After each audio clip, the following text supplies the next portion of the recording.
In preparing for President Donald Trump's impeachment trial, witnesses have been a key point of disagreement. So how did lawmakers handle that issue during the Clinton impeachment trial? A majority of the Senate has decided that the first phase of an impeachment trial should track closely with the unanimous bipartisan precedent that all 100 senators supported for the first phase of the Clinton trial back in 1999.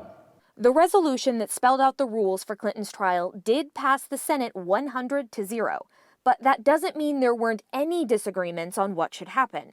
Now, indeed, is the time to stop the legal gymnastics and the legal hair splitting and to deal with these charges and these facts appropriately.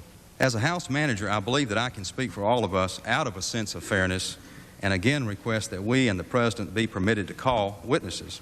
The House managers submit witnesses are essential to give heightened credence to whatever judgment the Senate chooses to make on each of the articles of impeachment against President Clinton.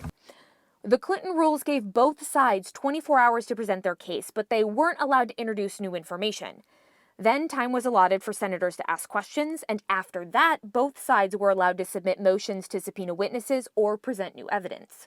So it wasn't until 3 weeks after President Clinton's impeachment trial began that the Senate directly addressed the issue of witnesses.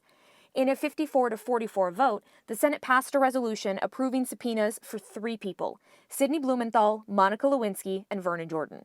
The rules required all 3 to be deposed behind closed doors first, and ultimately none of them testified live before the Senate. Instead, portions of the videotaped depositions were played during the trial. Senator McConnell says he has the votes to approve rules for President Trump's trial.